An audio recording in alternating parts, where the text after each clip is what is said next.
اجي واجي ونحضروا الفطيره التركيه لرمضان اللي دارت ضجه في مواقع التواصل الاجتماعي بحشوه لذيذه بزاف، والعجين كيجي هش وخفيف رائع جدا. ما تفوتكمش تجربوها البنات. قبل ما نبداو الفيديو ما تنساوش البنات تحطوا لي لايك للتشجيع والضغط على زر الاشتراك في الصفحه ليصلكم كل جديد. تبعوا معايا الطريقه.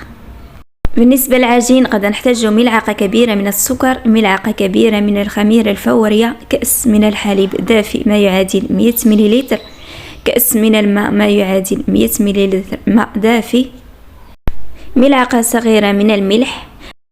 غادي ندمجوا هاد المكونات جيدا وغنغطيوهم وغنخليوهم يتفاعلوا لمدة 5 دقائق. من بعد ما تفاعلوا المكونات جيدا غادي نحركوهم ثاني مرة. عندي هنايا بياض بيضة وصفار البيض غادي نحطوه جانبا للدهن. غادي نضيف ربع كأس من زيت الزيتون. غادي ندمجو هاد المكونات جيدا. دابا غادي نبداو نضيفو الدقيق من نوعية جيدة، دقيق الفرز، 5 كؤوس من الدقيق ما يعادل 500 غرام. بالنسبه للدقيق يمكن لكم تضيفوه تدريجيا لان على حسب نوعيه الدقيق، يعني كاين دقيق اللي كيشرب مزيان وكاين دقيق اللي خفيف ما كيشربش مزيان، يعني يستحسن تضيفوه تدريجيا. انا عارفه نوعيه الدقيق اللي عندي، داكشي علاش ضفتو دفعه واحده. من بعد ما جمعت العجين هانتوما شوفوا كيفاش كيجي، راه كيجي رطب بزاف. غادي نضيفو ليه القليل من الزيت كما كتلاحظوا بالطريقه هذه، يعني غادي نلبسوه كامل بديك الزيت. من بعد غادي نغطيوه وغادي نخليوه يرتاح، يعني يختمر معنا تقريبا مده نصف ساعه. الحشوه: بصله مقطعه طريفات صغار، الكورجيت، فلفله مقطعه طريفات صغار، صدر الدجاج مقطع طريفات صغار. بالنسبه للتوابل عندي هنايا الملح، وعندي الفلفل الاحمر تحميره، عندي الكركم، وعندي الابزار، وعندي سكنجبير، وعندي الثوم. غنضيفوا هاد التوابل كلهم على الحشوه.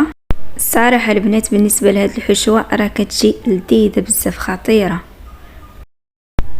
غادي نضيفوا القليل من القزبر، غادي نضيفوا ربع كأس من الزيت، قليل من الزيت المائده او زيت الزيتون لكم الاختيار. غنمزجوا هاد المكونات جيدا. غادي نضيفوا ملعقه صغيره من صلصه الصويا. بالنسبه لهاد الصلصه كتعطي الحشوه واحد المذاق اللي هو رائع، ولكن ان لم توجد عندكم ضيفوها، ما متوجدش عندكم ماشي بالضروره. من بعد ما اختمر لينا العجين اللي وجدنا من قبل كما كتلاحظوا راه كيضاعف الحجم ديالو، راه كيختمر دغيا ما كياخذش بزاف ديال الوقت.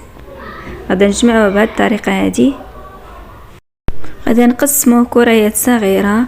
بالنسبه للكميه انا تقريبا حصلت على 4 كريات صغيره، يعني غادي نوجد 2 ديال الفطيره في مقلاة اللي كتدخل الفرن. غادي ندهنوها بالزيت، يعني زيت المائده، وغادي نحاولوا ندهنوها من الجناب، يعني خصنا ندهنوها مزيان باش الفطيره ديالنا ما تلصقش لينا في المقلاة.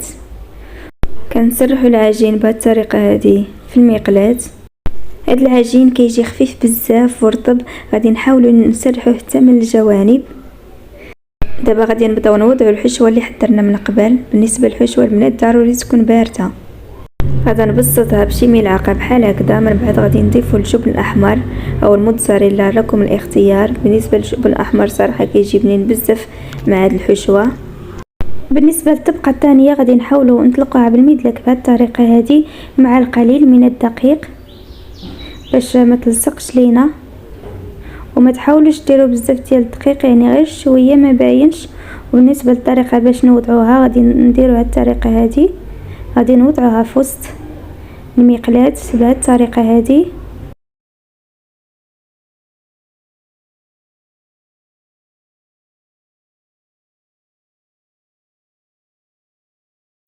غادي نحاولوا نقدوها من الجوانب.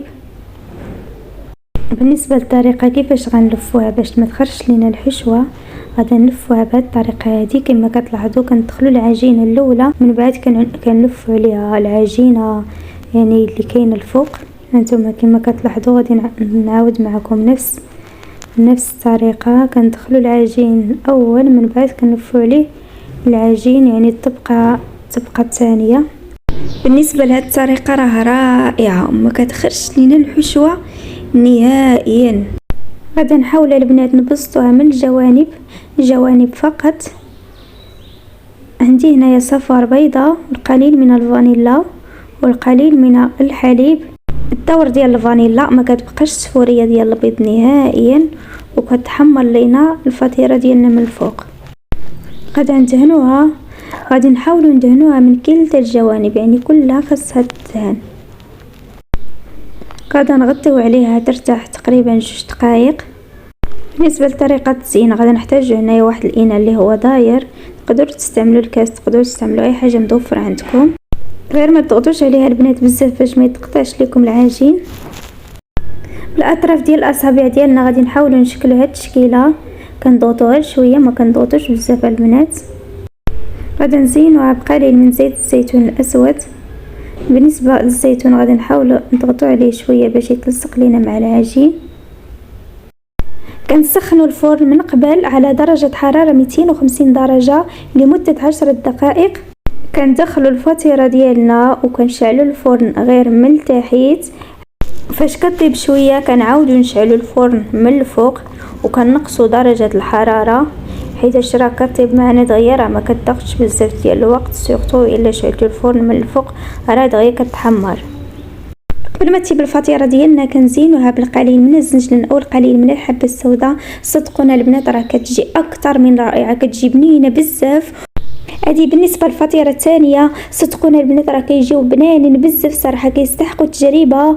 بالنسبه للعجين كيجي خفيف بزاف، وبالنسبه للحشوه كتجي لذيذه بزاف. صدقونا البنات جربوهم، راه يستحقوا التجربه وراه ما غاديش يحشموكم. كنتمنى يعجبكم الفيديو، ما تخلوش عليا بلايك والاشتراك في الصفحه ليصلكم كل جديد البنات، وشكرا لكم والسلام عليكم.